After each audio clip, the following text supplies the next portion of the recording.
पर नजर करी तो सूरत ग्राम्य में हवे खुलेआम वेचाय छे गांजो। जी हाँ, बिल्कुल कामरेज पोलीसे चानी लारी परथी गांजो झड़पी पाड्यो छे। महत्वना समाचार, खोलवडमां चानी लारी पर वेचातो हतो गांजो। मादक पदार्थ गांजाना जत्था साथे बे आरोपीओनी धरपकड़ करवामां आवी छे। अमृत उद्योग नगरमां आवेली छे चानी लारी। चाय अने नाસ્તાની દુકાન પર પોલીસ દ્વારા દરોડા પાડવામાં આવ્યા। 21,000ની કિંમતનો 2 કિલો ગાંજો અત્યારે જપ્ત કરવામાં આવ્યો છે।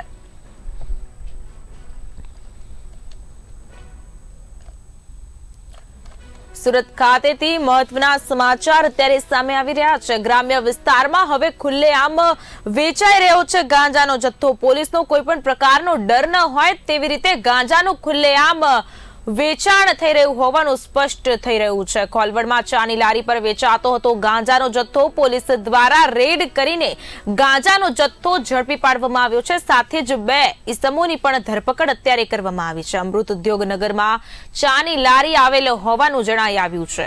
ચાય નાસ્તાની દુકાન પર પોલીસ દ્વારા જે છે તે દરોડા પાડવામાં આવ્યા અને વધુમાં 21,000ની કિંમતનો 2 કિલો ગાંજાનો જથ્થો जप्त करवामां आव्यो छे। त्यारे महत्वनुं छे के पोलीस के कायदानो कोईपण प्रकारनो डर हवे सूरतमां रह्यो नथी तेवुं स्पष्टपणे आ घटना परथी प्रतीत थई रह्युं छे।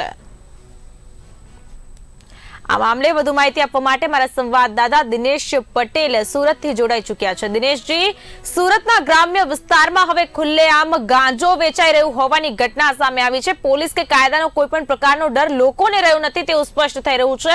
આપનું શું કહેવું છે આ બાબતને લઈને?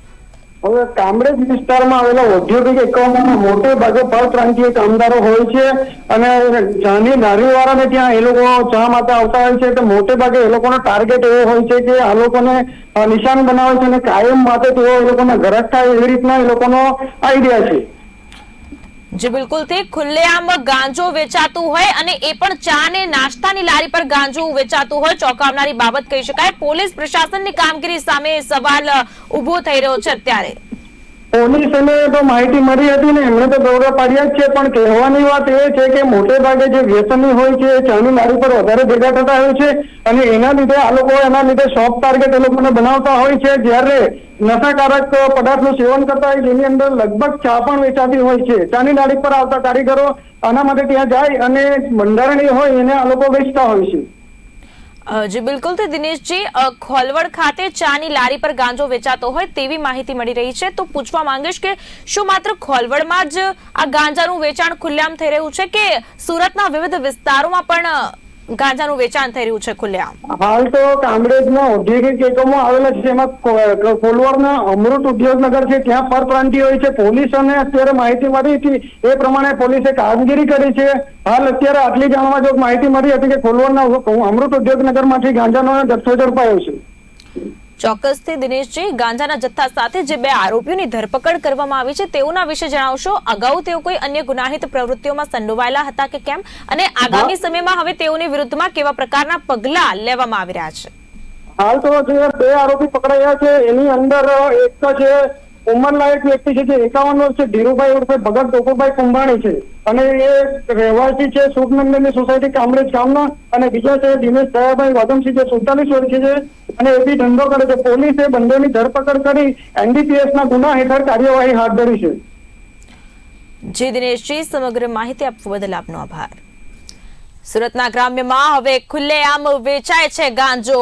જણાવવા માંગીશ કે કામરેજ પોલીસે ચાની લારી પરથી ગાંજાનો જથ્થો પકડી પાડ્યો છે। જી હા, બિલકુલ ખોલવડમાં ચાની લારી પર વેચાતો હતો ગાંજો। માદક પદાર્થ ગાંજાના જથ્થા સાથે કરાઈ છે 2 ઈસમોની ધરપકડ। અમૃત ઉદ્યોગ નગરમાં આવેલી છે ચાની લારી। ચાય એન્ડ નાસ્તાની દુકાન પર પોલીસની રેડ। 21,000ની કિંમતનો 2 કિલો ગાંજો જપ્ત કરાયો હોવાની માહિતી પણ અત્યારે સામે આવી છે। સાથે સાથે પોલીસ દ્વારા વધુ તપાસના ચક્રો ગતિમાન કરાયા છે।